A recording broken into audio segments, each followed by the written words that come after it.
السلام علیکم ورحمۃ اللہ وبرکاتہ۔ دوستو آپ دیکھ رہے ہیں آفیشیل رضوی ورلڈ، میں ہوں دلبر حسین رضوی۔ غیر مقلدین کے بانی شیخ محمد بن عبدالوہاب، پیدائش 1115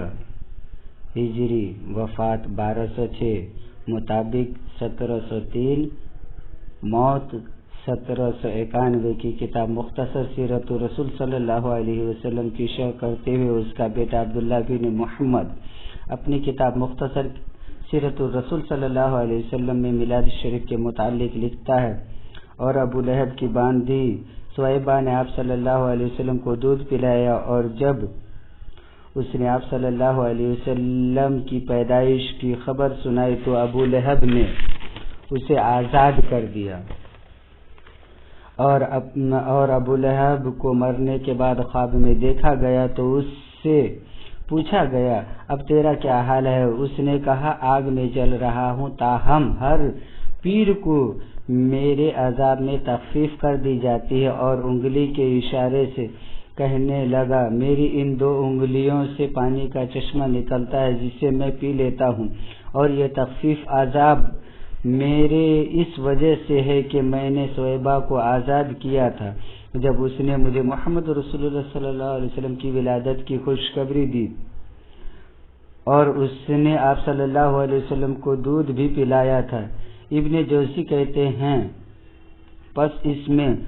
جب حضور صلی اللہ علیہ وسلم کی ولادت بسعادت کے موقع پر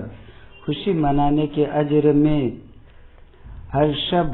شب میلاد اس ابو لہب کو بھی جزا دی جاتی ہے، جس کی مذمت میں قرآن حکیم میں ایک سورت مکمل یعنی سورہ لہب نازل ہوئی ہے۔ تو آپ صلی اللہ علیہ وسلم کی امت کے اس توحید پرست مسلمان کو ملنے والے اجر و ثواب کا کیا عالم ہوگا جو آپ صلی اللہ علیہ وسلم کے میلاد کی خوشی مناتے ہیں۔ مختصر سیرت الرسول صلی اللہ علیہ وسلم صفحہ 13۔ اس کا مصنف کون ہے؟ بانی وہابیت محمد بن عبدالوہاب نجدی، اور اس کی شرح کون کرتا ہے؟ محمد بن عبدالوہاب نجدی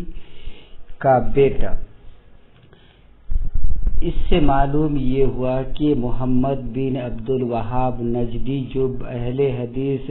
غیر مقلدوں کا بانی ہے، اس کا بھی یہ عقیدہ تھا کہ رسول اللہ صلی اللہ علیہ وسلم کی جشن ولادت منائی جائے، اور آج کے نجدی وہابی اس قدر گر چکے ہیں کہ اپنے باپ کی بھی نہیں مانتے۔